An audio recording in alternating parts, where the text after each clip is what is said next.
আসসালামু আলাইকুম ওয়া রাহমাতুল্লাহি ওয়া বারাকাতুহু। আপনারা সকলে ভালো আছেন? আলহামদুলিল্লাহ, আমি ভালো আছি।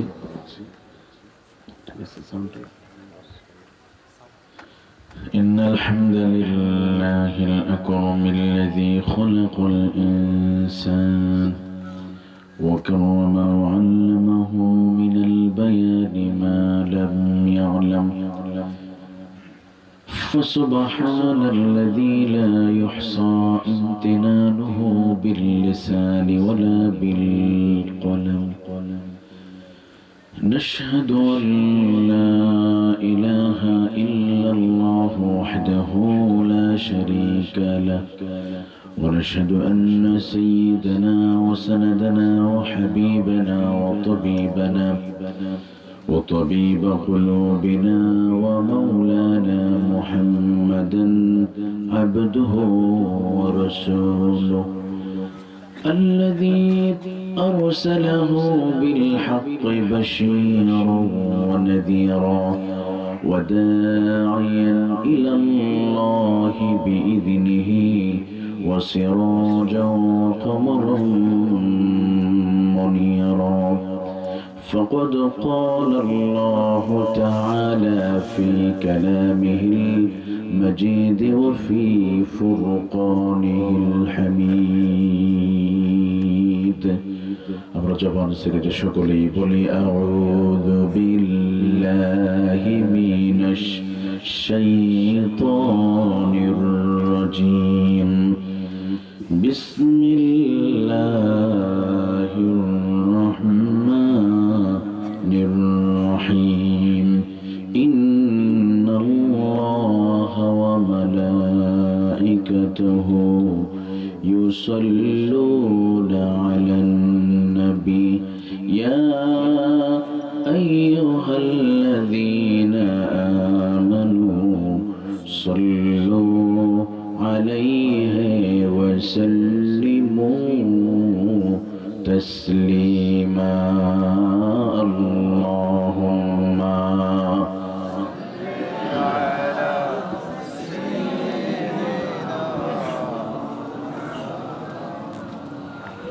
وعلى آل سيدنا। প্রিয় নবীজির প্রতি আমাদের ভালোবাসা কম না বেশি?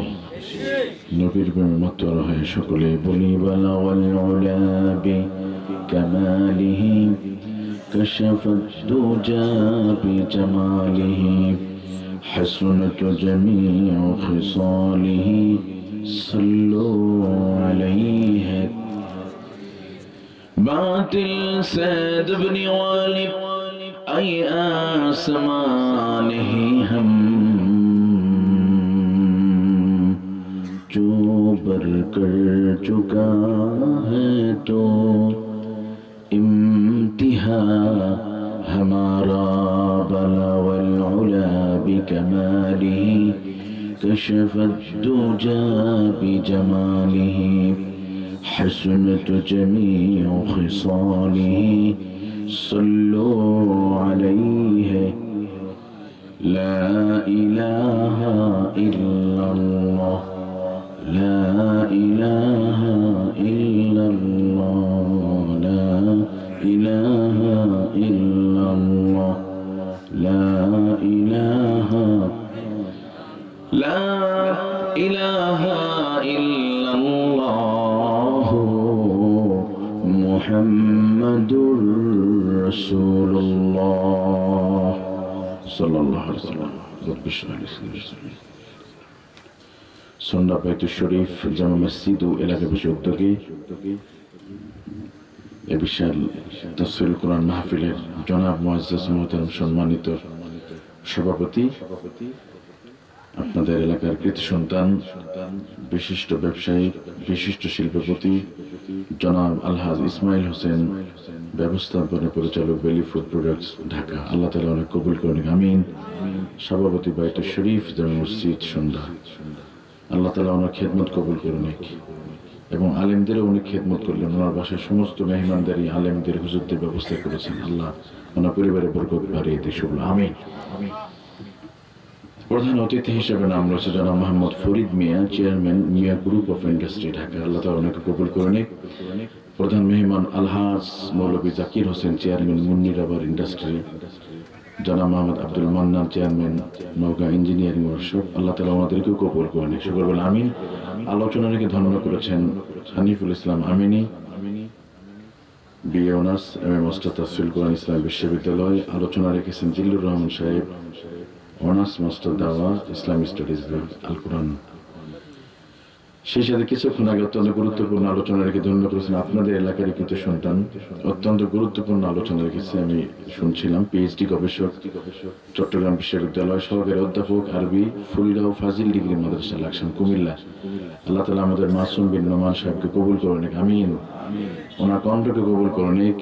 এখানে আরেকজন আপনাদের এলাকার কিছু সন্তান, পরিচয় না করে দিলেই নয়, কারণ বিভিন্ন জায়গায় মাহফিলে কিছুদিন আগে আমরা একসাথে খাগড়াছড়িতে মাহফিলে ছিলাম, এবং আমাদের বিশ্ববিদ্যালয়ে গোল্ড মেডেল প্রাপ্ত মাওলানা মোহাম্মদ আহমদুল্লাহ নোমানী সাহেব। আপনারা ধন্য যে একসাথে আপনাদের এলাকায় এত যোগ্য সন্তান এখানে পেয়েছেন। আলহামদুলিল্লাহ। আপনাদের এলাকার আপনারা অনেক ভালো মানুষ, আপনাদের মধ্যে অনেক শিক্ষিত মানুষ এখানে আছে। তো সামনে বসা সঞ্চালনে আছেন মাওলানা মোহাম্মদ ওমর ফারুক এমএ, বিশিষ্ট সমাজসেবক সন্ধ্যা। সামনে বসে আমার পিতৃতুল্য বাবাজিরা, তারুণ্যের উচ্ছ্বাস, আমার কলিজার টুকরা প্রিয় যুব ভাইয়েরা, সিনিয়র আদর সোনামণিরা, পর্দার অন্তরালে অবস্থানরত আমার মা বোনেরা, মুবারক এ মাহফিল আওয়াজ এই গভীর রজনীতে যাদের কর্ণকুহরে আওয়াজ পৌঁছে যাচ্ছে, আলোচনার সূচনা লগ্নে সালাম নিবেদন করছি। আসসালামু আলাইকুম ওয়া রাহমাতুল্লাহি ওয়া বারাকাতুহু। সম্মানিত প্রিয় বন্ধুগণ, প্রিয় ভাইসব, কোরআনের এই মাহফিলে আসতে পেরে আমরা খুশি না বেজার?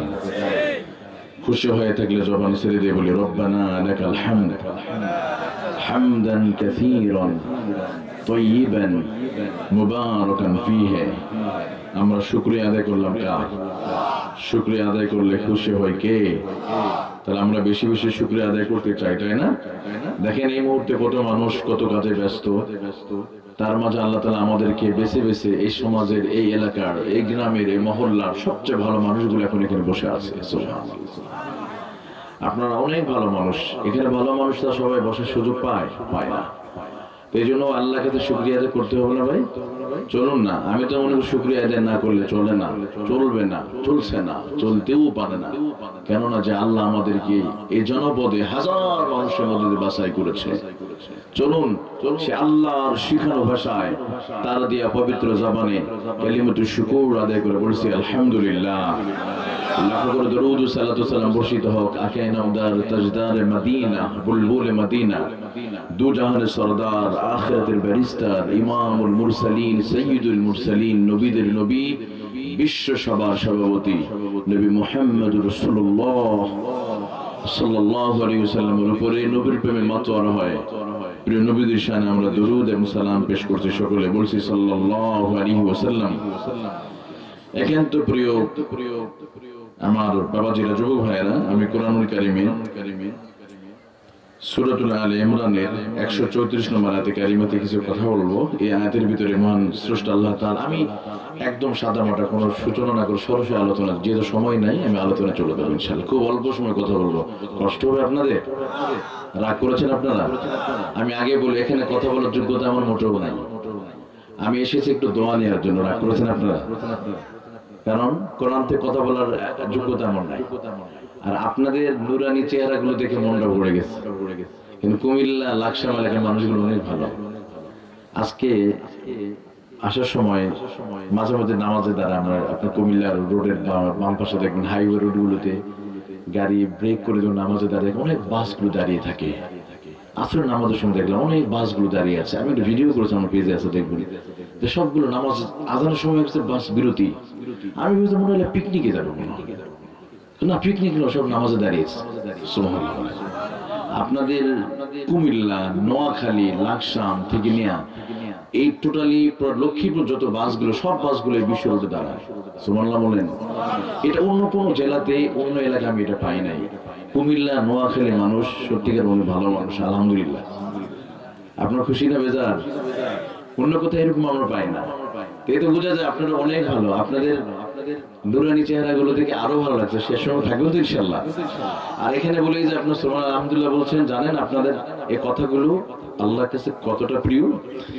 আপনাদের এই সুবহান আল্লাহ দৌড় আল্লাহ আরশ আজিম পর্যন্ত, বিজ্ঞানের দৌড় চাঁদ পর্যন্ত, সবাই জানি আমরা। নীল আর্মস্ট্রং ওল্ড্রিন লাইকা নামক একটা কুত্তা নিয়ে চাঁদে গিয়েছিল, সালটা ছিল 1969। তাহলে বিজ্ঞানের দৌড় চাঁদ পর্যন্ত। আর সন্ধ্যা এলাকার মাহফিলের মুসল্লিদের মুখের সুবহানাল্লাহর দৌড় আল্লাহর শাজিম। তাহাররাকা লাহুল আরশ, আরশের চতুর্দিকে সুবহানাল্লাহ জিকির আওয়াজ করবে। আল্লাহ বলেন, জিবরিল ওরা কারা? ওখানে বসে আছে কেন ময়লার ভিতরে? ঘরের ভিতরে বিদেশি দামি দামি ব্র্যান্ডের ব্ল্যাঙ্কেট গুলো আছে, চাদর আছে, কম্বল পরে আছে, এখানে বসে আছে কেন? জিবরিল বলে, আল্লাহ তোমার বান্দারা তোমার জান্নাতে যেতে চায়। আল্লাহ বলবে, জিবরিল ওরা কি জান্নাত কখনো দেখেছে? না, দেখে নাই। তো ওখানে বসে আছে কেন ময়লার ভিতরে? জিবরিল আলাইহিস সালাম, আল্লাহ ওরা তো তোমার জাহান্নামের আগুনের লেলিহান শিখতে মুক্তি পেতে চায়, তো জাহান্নাম তো দেখে নাই। আল্লাহ বলবে, আমার এই বান্দাগুলো জান্নাত আর জাহান্নাম না দেখে এত ভালোবাসে, এত ভয় করে। জিবরিল তুমি সাক্ষী থাকো, আমার বান্দারা এই জমিন থেকে ওঠার আগে আমি আল্লাহ তাদের গুনাহগুলো মাফ করে দিয়েছি। আল্লাহ বুঝতে কি সম্মান বেড়ে গেছে এখানে বসার কারণে। সুবহানাল্লাহ। দেখেন, একই সময় অনেক মানুষ রিমোট হাতে নিয়ে বিভিন্ন চ্যানেলে গান বাজনা তালাশ করতেছে, আর আমরা এখানে বসে বসে আল্লাহ আল্লাহ রাসূলকে তালাশ করতেছি। সুবহানাল্লাহ বলেন না? তাহলে ভালো কে বলেন? আপনারা ভালো মানুষ, তাই না? আসেন, এছাড়া আমি আরো কিছু ভালো মানুষ একটু পরিচয় করে দেবো আপনাদেরকে। এই পরিচয়গুলো যদি অর্জন করতে পারি তাহলে সরাসরি জান্নাতে চলে যাবেন। শুরু হবে দুনিয়ায় আর আপনার গন্তব্য গিয়ে শেষ হবে জান্নাতে। সুবহানাল্লাহ। সূরাতুল আল ইমরান কোরআনুল কারীমের সিরিয়ালের 3 নম্বর সূরা। এই সূরাতে মোট আয়াত আছে 200 আয়াতে কারিমা, এবং 134 নম্বর আয়াতের ভিতরে আল্লাহ কিছু আল্লাহর স্পেশাল বান্দাদের পরিচয় দিয়েছেন, অর্থাৎ কিছু ভালো মানুষের পরিচয়। আর ভালো মানুষ হবে যারা জান্নাতে যাবে তারা, পরিষ্কার ভালো মানুষ হবে যারা জান্নাতে যাবে তারা আল্লাহর কাছাকাছি হবে, আল্লাহ প্রিয় হবে। দেখেন, মানুষ দুনিয়াতে একটা মানুষের কাছাকাছি হতে কত মেহনত করে। একজন এমপি পাশাপাশি বসার জন্য, একটা সেলফি ওঠার জন্য কত পাগল হয়ে যায়। আর যদি কোনো মন্ত্রী এমপির একটা যদি সেলফি উঠাতে পারে, বাস ওই ছবি দিয়া কোটি কোটি টাকা দুর্নীতি করা যায়, চুরি করা যায়, তাই না? বলে, সাবধান, আমার কিন্তু অমুকের সাথে ছবি আছে, লাকসাম এলাকার অমুক নেতার ছবি আছে, সাবধান। আছেন? তাহলে দুনিয়ার এমপি মন্ত্রী কাছাকাছি হলে যদি এত মর্যাদা যদি বেড়ে যায়, আর আপনি আমি যদি আল্লাহর কাছাকাছি চলে যেতে পারি, আর কিছু লাগবে ভাই? কিছু লাগবে? চলেন না আমরা কিভাবে আল্লাহর কাছাকাছি চলে যেতে পারি, আল্লাহর প্রিয় হতে পারি, আল্লাহর মুহিব্বিন আশিকিন জাকিরিন সাহেব বান্দা কিভাবে হতে পারি? এই আয়াতের মধ্যে আল্লাহ 3টা ক্যাটাগরি আল্লাহ বর্ণনা করেছে। কয়টা ক্যাটাগরি? 3টা গুণ বর্ণনা করেছে। এই 3টা গুণ যদি অর্জন করতে পারি তাহলে আমরা আল্লাহর কাছে চলে যাবো। সুবহানাল্লাহ। আল্লাহর স্পেশাল বান্দা হয়ে যাবে সরাসরি। চলুন, আল্লাহ তাআলা কোরআনুল কারীম বলেছে, আল্লাহ রাব্বুল আলামিন বলেন, আল্লাযীনা ইউনফিকুনা ফিস-সাররাই ওয়াদ-দাররাই ওয়াল কাযিমিনাল গায়যা ওয়াল আফিনা আনিন নাস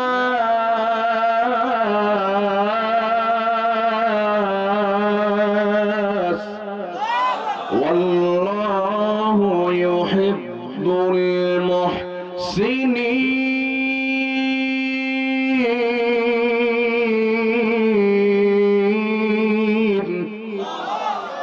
আল্লাহ রাব্বুল আলামিন বলেন, الذين ينفقون في السراء والضراء والكاظمين الغيظ والعافين عن الناس। আল্লাহ তাআলা বলেন, ও দুনিয়ার মানুষের শোনো, যারা সচ্ছল অসচ্ছল অবস্থায় যারা আমার রাস্তায় যারা দান করবে, আল্লাহর রাস্তায় যারা সদকা করে দান করবে, ওয়াল কাযিমিনাল গায়য, আর যখন রাগ উঠে যায়, রাগের সময় রাগকে যারা কন্ট্রোল করতে পারে, রাগ যারা নিয়ন্ত্রণ করে, মানুষকে যারা ক্ষমা করে দেয়, আল্লাহ বলেন এই মানুষগুলি আল্লাহু ইউহিব্বুল মুহসিনিন।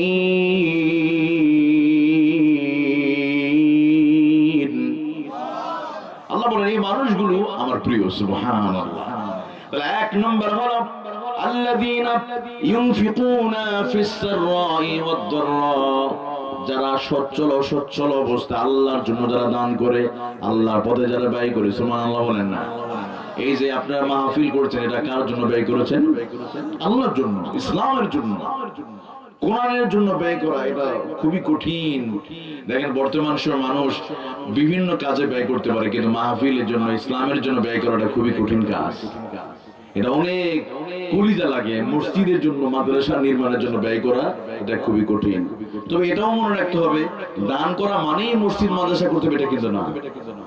দান করা মানে কি রমজানে যাকাত আসবে, গরিবদের কাছে দায়িত্ব পৌঁছে দেওয়া, অসহায়দের পাশে দান করা।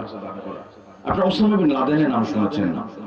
পৃথিবীর ভিতরে অন্যতম একজন ধনী ছিলেন, আরবের ভিতরে অন্যতম। লাদেন গ্রুপ অফ ইন্ডাস্ট্রি আজও আছে।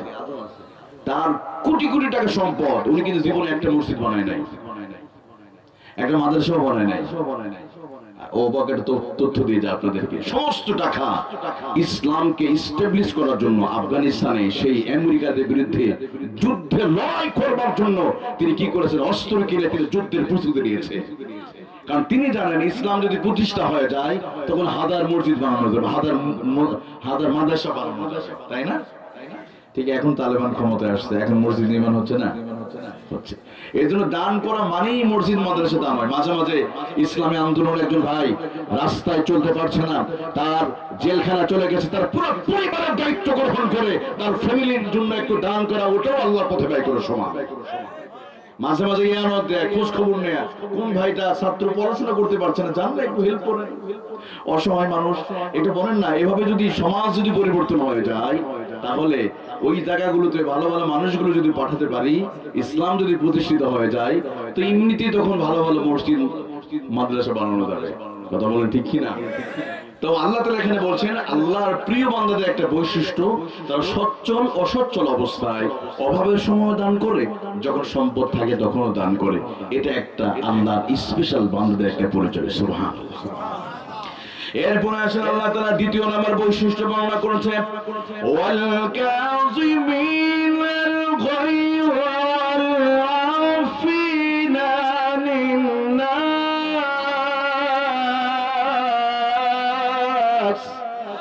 আল্লাহ রাব্বুল আলামিন বলেন আমার প্রিয় বান্দাদের অন্যতম একটা বৈশিষ্ট্য হলো, ওই মুমিন বান্দারা যখন রেগে যায়, রাগটাকে কন্ট্রোল করে ফেলে। রাগ রেগে গেলে তারা কখনো মানুষের সাথে খারাপ আচরণ করে।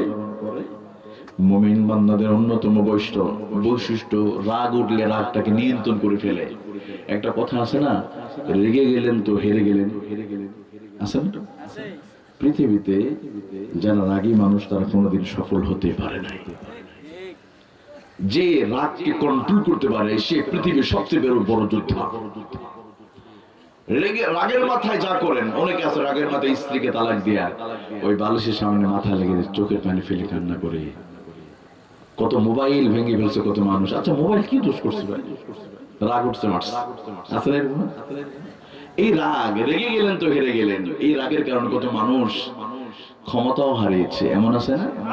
আমাদের আজ থেকে 7 মাস 8 মাস আগে আমাদের ওই যে ম্যাডাম, একজন বুজুর্গ, সকালে ঘুমতে উঠি উনি জায়নামাজ তালাশ করতেন, আবার মসজিদ নির্মাণ করে, ভালো কথা, কিন্তু সুযোগ পেলে আবার ওই খতিবদের ধরে ধরে জেলখানায় ঢুকায়। আমি তো মনে করি ওনারা কেউ ক্ষমাতে নামাতে পারতো না, যদি রাগটাকে যদি কন্ট্রোল করতে পারতেন।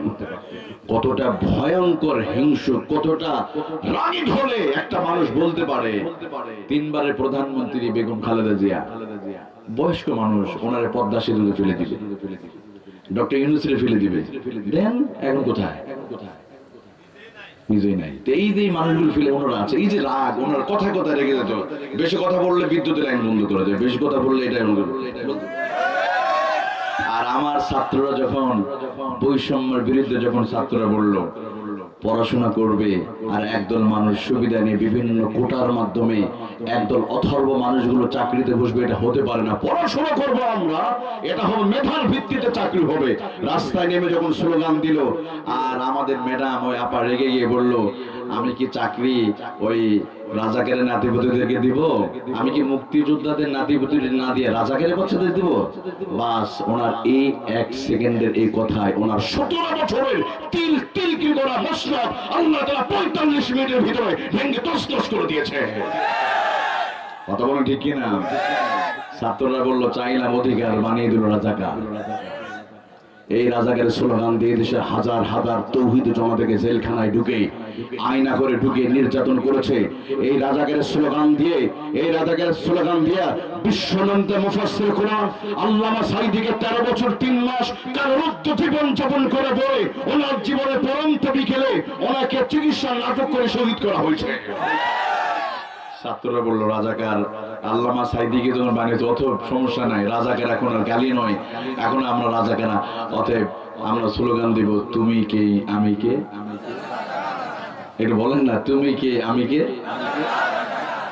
কারণ এই পোলাপানদেরকে রাগ করে রাগে লাভ নাই, কারণ এরা বর্তমান জেনজি এই প্রজন্মের 2000 সালের পরদের জন্ম, এগুলো অন্য টাইপের। এরা সুযোগ পেলে, কারণ যুব সমাজ, এদেরকে আমরা তো ভেবেছিলাম যুবকরা মনে নষ্ট হয়, ধ্বংস হয়ে গেছে মনে হয়, সারাদিন মনে হয় Facebook, free fire, PUBG game নিয়ে পড়ে থাকে, এদের কিছুই হবে না, সব শেষ। কিন্তু না, তলাতলে যুবকদের ভিতরে যে এতটা কোরআনের প্রতি ভালোবাসা জন্মে গেছে, আমরা টিরি পাই নাই। আলহামদুলিল্লাহ বলেন না? গত 17 বছর ধরে এই যুবকদেরকে আলেমদের থেকে বিচ্ছিন্ন করবার সমস্ত আয়োজন তারা সম্পন্ন করেছিল। আলেমদেরকে ধর্ষণের মামলা দিয়ে কখনো কখনো কোন আলেমদেরকে দেশ থেকে তাড়িয়ে দেওয়া হয়েছে, আবার কোন আলেমদেরকে ধর্ষণের মামলা দিয়ে জেলখানায় বন্দী করা হয়েছে। উদ্দেশ্য হলো একটাই, যুব সমাজকে আলেমদেরকে দূরে সরে রাখবে। কিন্তু আল্লাহ তো কৌশল করেছে আরেকটা, ওরা আলেমদেরকে ধর্ষণের মামলা দিয়ে জেলখানায় ঢুকেছে, কিন্তু যুবকদের ভিতরে আল্লাহ তাআলা কোরআনের ভালোবাসা আরো ঢুকাই দিচ্ছে। কথা বলুন ঠিক কিনা? ওরা 17 বছর সফল হতে পারে নাই। কারণ আল্লামা সাঈদীকে, আল্লামা মামুনুল হককে ধর্ষণের মামলা দিয়েছে। সাঈদী সাহেব দুনিয়াতে নাই, কিন্তু আগামী 40 বছর পরে যুব সমাজ যখন সাঈদীর কথা শুনবে, চোখের পানি ছেড়ে কান্না করবে। আর ওই স্বৈরাচার ডাইনি মহিলার কথা শুনলে মানুষ ঘৃণা করবে। তাহলে কি আমাদের লস হয়েছে না লাভ হয়েছে? সম্মান কে দেয়? ওরা ধর্ষণের মামলা দিয়ে সম্মান কেড়ে নিতে চেয়েছে, জনগণের কাছে বিচ্ছিন্ন করতে চেয়েছে। আজহারি সাহেবকে দেশ থেকে তাড়িয়ে দিয়েছিল, কিন্তু আজকে আজহারি বাংলা জমিনে আছে, লক্ষ লক্ষ জনতা ওনার পিছু দৌড়ায়। আমরা তো হ্যামিলনের বাসিওয়ালা শুনেছিলাম, একজন বাসিতে ফু দেয় আর পিছনে ইঁদুরের বাচ্চা দৌড়ায়, আছেন? তো এখন হ্যামিলনের বাসি হলে এই হুজুররা, আলহামদুলিল্লাহ বলেন, যেদিকে হুজুর ওইদিকে যুবকরা যায়। ওরা যেটা চক্রান্ত করেছিল 17 বছর ধরে টিভিতে, কখনো কুত্তার মাথায় টুপি দিয়া যেমন খুশি তেমন